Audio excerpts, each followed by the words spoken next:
You only have one life to live, so get the most out of it. On Good Life, Great Life, join me, Brian Highfield, and my guests as we share success stories, habits, mindsets, and lessons learned by successful people. These lessons are not taught in schools, but are critical for getting ahead in life. Whether you want a successful business or career, optimal health, or a lifestyle that most people just dream of, Good Life, Great Life has you covered. After retiring from a successful corporate career in my 40s, I founded multi-million-dollar businesses in the sports and healthcare arenas. Now, I help everyday people maximize their lives and speak regularly at seminars, on podcasts, and radio shows to share principles on the topics of health, wealth, and happiness. Don't let a good life get in the way of a great life. Join me today on Good Life, Great Life. Awesome. Well, welcome to another episode of Good Life, Great Life. So today we have with us Mr. Vince Shorb. So Vince is the founder and CEO of the National Financial Educators Council, an organization that's dedicated to promoting financial literacy education. So welcome to the program, Vince. Hey, thanks for having me, Brian. Great. And we want to get to know you a little bit, Vince. So give us a little bit about your background and what led you into the finance arena. Yeah, I think what really inspired me was I had some early success with money, investing in real estate. And I wasn't rich or secure or anything like that, but I was well ahead of my peers, right? And they started asking me questions. My parents' friends would ask me questions, and I really enjoyed that. That inspired me. Went to college and made some mistakes, got into some debt and struggled for many, many years. And I really felt the pain, the sleepless nights, the arguments with girlfriends, it was not being able to do those fun things with friends. It was painful to me. And it took me many years to recover from that. And during that time, people were still asking me questions. And I kind of felt like I thought I was on the right track, but I didn't feel that sense of, hey, I really belong here helping. So after college, I decided to get into financial services, really to help people like myself and others avoid the issues that I was in. I love talking about money and helping people with their finances. And after about 15 years in that space, financial services, I just felt unfulfilled. I felt like I was putting a Band-Aid on people's problems. I was in the real estate mortgage industry at the last, and what they would do is they'd refinance and get them all taken care of, lower their payments, set them up on encourage them to save all that money. And 3, 6, 8 months later, they would say, I need another 50 grand, right? I just felt like I was just a big cycle of really not helping people, but just doing some temporary support for them. And I went up to my parents, they live out in Montana, and had a great conversation with my mom. And she said, in high school, you were always so upset and frustrated. They never taught you about money. I was always the guy in the back of the class reading my dad's investment books. So I was so into it. And she said, you were always into that. What about something like that? And from that conversation on, I completely changed the direction of my life. NFEC was founded, National Financial Educators Council was founded in 2006. And since then, I've been pursuing this passion project and with the goal of helping people avoid those issues. So we work with kids, teens, helping them to avoid those issues, but also supporting those adults that were just like me and having other situations as well. So yeah, that's what led me here, and I'm loving every minute of it. Awesome. So what are some of the biggest financial literacy problems that you're seeing out there? What are the most common things that people are struggling with? Yeah, I think the biggest one is just people live above their means, right? They want to live that good, great life now when they have okay, I can get by life right now. And it's tough because from childhood, we're inundated with advertisements, buy. You need this to look cool, and very highly sophisticated ads towards kids. It's not taught in schools with the amount of rigor we need. Parents aren't teaching their kids about money. So they're growing up feeling, hey, I need to keep up with the Joneses, but the Joneses nowadays are global, and there's influencers. All these things are influencing people to really live above their means, and we see a lot of it with some of their larger expenses. They want to live in a much nicer place than they can afford. They want to have that car. I remember going to college in my beat up green Toyota pickup, 1970 Toyota pickup, dents all over, barely hanging on. And you drive by college these days like Mercedes, nice cars. So I think it's just that overconsumption at an age when we should be putting that money aside for that future great life. Yeah, and you see it all the time, right? With people, and I've seen it with a lot of my customers before. They'll show up in that brand new Mercedes, be dressed to the nines, but they don't have the money to pay other expenses, for their for whatever they're consuming. So we see that, and perfectly understandable. But I mean, people, where can they turn to get financial advice? I mean, right now they're getting it probably from not so good sources, right? Yeah. But where are good places for them to go? It's very tough. There's so much information. The beauty of today, there's a lot of information, but that's also a problem if you can't go through and understand, hey, what's good guidance and what's not. So when we look at the vast majority of Americans, that 66% roughly, that is either struggling or barely getting by. Really, when they're turning to people, it's typically salespeople trying to sell some sort of product. So if you're in debt and you're searching, you might run across a bankruptcy site. Like, oh, do bankruptcy. You search a little more, you're in a debt consolidation site. Okay, do debt consolidation. So it's really tough to get that independent advice without having knowledge and knowing what the options are. Now, I'm a little biased here, but we train financial educators and coaches, and those are great places to turn. And when I say educator, that extends to people like yourself, other podcasters, hosts, those people producing good quality content without ulterior motives. So one of the things we tell people, hey, what is their end objective? And you can tell a lot from how things are shaped. So finding those independent people, whether it's sitting in class with one of our educators, meeting one of our coaches, or just having a trusted family member that has made good moves and successful, and maybe not even successful and defined by everyday standard terms, but hey, they're living a life that they enjoy and have money for, so they feel secure and can take care of their family and do those things, right? So finding those people, getting those answers, and so forth. Now, the upper percent of the population obviously has more financial advisors and mortgage brokers. I mean, people that can give more specific guidance in one area that they're focused in. But I still think it's valuable to have that knowledge for yourself, so that, hey, if your financial advisor tells you let's make this investment, right, you're not laying in bed at night going, is that the right thing for me, right? You need to know, so it adds that security for people.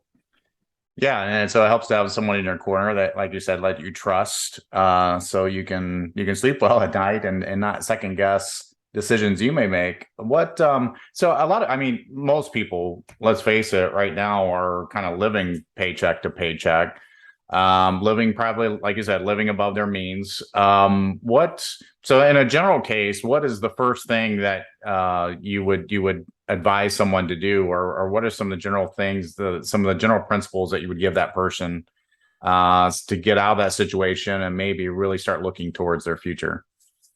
Yeah, we try to simplify it first. I think people feel overwhelmed by personal finance.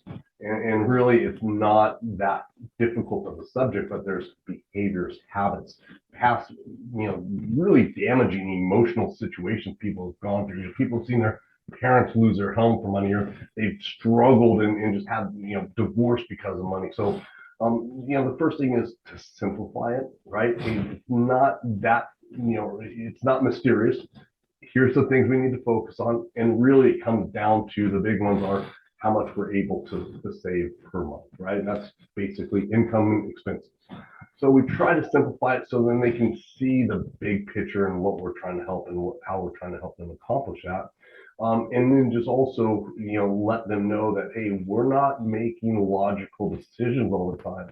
And coming in as an educator from, and even in my financial service career, I'm very analytical, very logical. I like processes. I like, details. And I'm not exact numbers. I'm not the engineer exactly. I don't need things down to penny, but I like logic. I like that. And early on, I was explaining finance with logic. But what I realized is I was doing a bad disservice for a lot of people, because it's not a logical decision for most people. It's emotional, that behavioral side. So really letting them know, hey, there's things that we should do, and this is probably the best way, but there's things that you're going to be, withdrawing from, right? It's like a withdrawal. And I always relate money just like weight loss, right? Because it's not an immediate overnight thing. There's going to be some pain. There's going to be some times you mess up and you go have that cheesecake, or you go spend that, extra $50 that you don't have. So simplifying it, letting them know, hey, there's going to be ups and downs. And even if you get everything right, it's not always a guarantee of success. So, I wish there was a golden egg. Here you go, do these steps, you're going to get there. But as you know, being a business owner, it's like there's things that happen. And we need to have that confidence to react quickly and do that. Hey, if we can simplify it and just help people understand that, hey, identify, is this an emotional decision or is it a thoughtful, logical decision? I think those are the foundation of what we do. Yeah, and I mean, let's talk about the root of the issue. I mean, we're not educating kids really at all. I mean, financial literacy. I mean, basic concepts. I mean, home economics class. I don't even know if they teach that in school anymore. And I run into, when I coach high school sports, and I ran into 18-year-old girls who have never written a check. They didn't know how to write a check. Their mom gave them a check to fill in the amount. And they're showing to me like, what do I do with this? I mean, where's the problem? Yeah, I would say it starts in the home, right? We need to, in a lot of parents think they teach us in school, they don't, right? So start in the home. Parents, we need to start teaching kids young. A couple interesting studies. Brown University put out a study on work ethic. So work ethic habits start to form by age 9. And financial habits, a study from Cambridge University points to age 7. Again, those factors I mentioned before, advertisers and social influencers, et cetera, have a major impact there. So at that age, they're forming these habits. So the parents, we need to start shaping those early. I always suggest a system of chores where they're contributing to the household bills, saving money. But it's critical as well that schools are involved. I mean, we're teaching such outdated subjects. We've been teaching the subject for 100 years. We have computers now. Once we had computers at this capacity, it should have completely revamped the entire subject matter that we teach, but it hasn't. And money is a subject that benefits 100% of students. If we look at topics above the high school level, the numeracy, the literacy at the younger age, you need that just to survive in the world. But when we look at that for an engineer, maybe you do need that higher level math, algebra 2, trig, statistics. But for the average worker, the average person, they don't need that, right? For me, I never needed science. I don't know why I had to balance a periodic table of elements or dissect a frog. I don't know why I had to do that because I never needed it, right? So, there's a lot of things that are being taught that benefit such a small percentage of students. Even those STEM subjects, they point to about 15 to 20% people will really benefit. The rest are just sitting through. And I have friends in high school, I remember, that were just struggling with the subjects, and they were so brilliant in other areas. One guy, I remember, a great mechanic, could build all this stuff, fix any type of car, but he was just struggling and just made him feel really bad and not worth anything. But money's a very simple subject we can teach. Every kid can get it, and they're excited to learn about it when we present it in a way with, here's what you want to do, here's the vision for your life, let's get you there. I think they feel it's practical, and it's something that we're pushing to get into schools as well. Yeah, and it just reminds me of some phrases. Money isn't everything, but it ranks right up there with oxygen. We need it to live, and and it really affects everything that's important in our lives. I mean, our education, our health. Money is a direct relationship to all those things that are important in our lives, and I don't think people really see that. Like you said, what's important to them, what's the top of their list is, do I have the latest and greatest handbag or car or sneakers or whatever, and not really looking at the other aspects of money that impact their lives. I mean, health insurance is crazy expensive right now. Very much. Here in Florida, just homeowners are just owning a home, and the ongoing expenses of owning a home. And I think a lot of people are living for the here and now, and not understanding or really appreciating the long-term impact of money has on their lives. Yeah, and even for those day-to-day things, it's we worked with a group that taught underserved kids from a county 20, 30 miles away. And we brought them to the beach for a career exploration, financial literacy.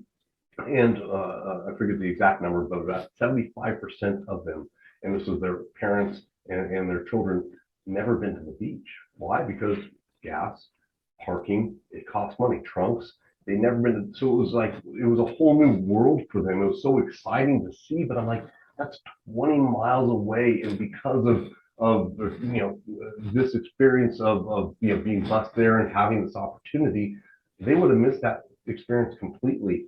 And it's for less than $100, but for a lot of people, that is a major hit on their finances. So, I want people to have experience with their family, their friends. Hey, put those in. It's nice to look good and all this stuff, but there's more important things. And I think we're a financial literacy company, but I don't really see money as that. I see it as a wellness of how you can live, as being able to meet your minimum ability to have security and overall needs met, while still being able to look toward the future with excitement. Yeah, and you bring up an interesting point because, and this is kind of a side thing, but people getting outside their norm and experiencing things to see that there's a broader world out there, and I see that it expands people's goals out there. For me personally, I grew up in a very small town, but it wasn't until I got outside that and I visited my brother who was going to a military academy and seeing that there's a whole world out there, and my whole outlook as far as my goals changed at that point, and including my financial goals in order to achieve that. So just getting people outside of their bubble can be eye-opening. Yeah, I definitely agree. And like you said, I'm going to use that saying that money's not as important as auction, but it's pretty close. But I love that saying. Yeah. I'll give you credit the first few times that I'm taking it. I stole it from someone, so I can't take credit. Awesome. So where can people get in touch with you or learn more about what you do? Maybe they have some needs themselves, or they want to be an advocate such as yourself to really promote financial literacy. Where can they go to find out more information? Yeah, thanks for that. Anybody called to promote financial wellness in your community, we love to help you and support you toward that goal. Our main website is financialeducatorscouncil.org. You can always reach me on LinkedIn as well at Vince-Shorb, SHORB, and it'd be great to connect with you. Awesome. Good stuff. Any last thoughts, Vince, before we wrap up? No, I just wanted to appreciate you. And again, I thank you for your professionalism. I'm a little embarrassed to say this, but I missed a meeting with Mike last week. My calendar was messed up. I didn't realize it till the next day. I thought he was the one at fault. And he said, hey, it must be a Zoom thing. Just so gracious. And that's such a professional way to do it. And we resolved it. I found out the next day. I was completely embarrassed. Sent him an email. Hey, I'm so sorry I missed that. But I think you're a great example of how you live a professional life and just that etiquette. I really appreciate it, and I'm a fan. Thank you. Oh, thank you so much, Vince. I appreciate that. And thank you so much for being a guest on our program. Our guest today has been Vince Shorb, the founder and CEO of the National Financial Educators Council. Thank you so much again, Vince. Hey, thanks again.